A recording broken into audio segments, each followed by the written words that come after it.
I have another statement that I wanted to make tonight.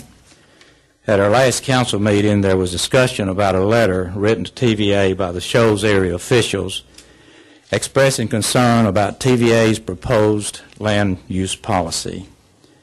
If this policy is adopted by TVA's Board of Directors, it will limit the use of approximately 3,000 acres of land in the Shoals area and would certainly be detrimental to economic growth. If this policy had been in place in the past, the area would not have the Marriott Hotel or the Outback Restaurant in Sheffield as just two examples. This letter was another example of the four mayors and the other city and county officials, the Shoals Chamber and CETA working together for the betterment of our area.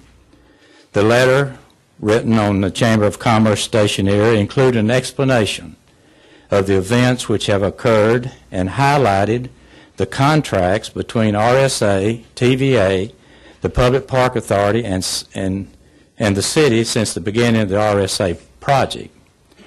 It is my responsibility as CEO of this city to make sure that the city fulfills its contractual obligations.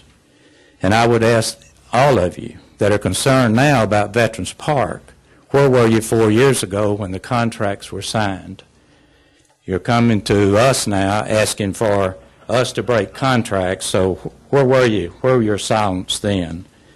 Once again, in an effort to create controversy, our citizens have been misled by statements made by Councilman Carrier and a representative of the Shoals Environmental Alliance, and later in the week by the three-man editorial board of the Times Daily newspaper.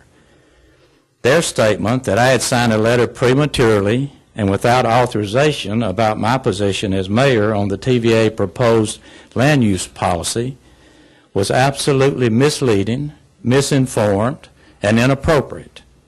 It appears that the councilman and the editorial board do not understand the responsibilities of the mayor. As mayor, I have the right and responsibility to express my position, verbally or in writing, on any issue pertaining to this city. I certainly do not need the approval of the Councilman Carrier or the Times Daily editorial board.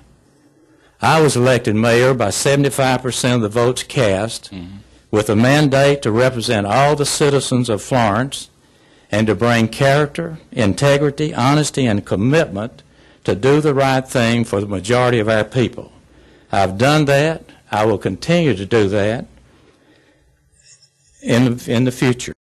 And I would challenge Councilman Carey to raise his standards to that level and to focus his energy on the positive accomplishments and projects for the people of District 2, instead of trying to be mayor, which he was not elected to be. It is time for him to decide and let the people of his district know if he's for job creation and economic growth for our city, or is he against it? Thank you, Mr. President. Thank you, Mayor.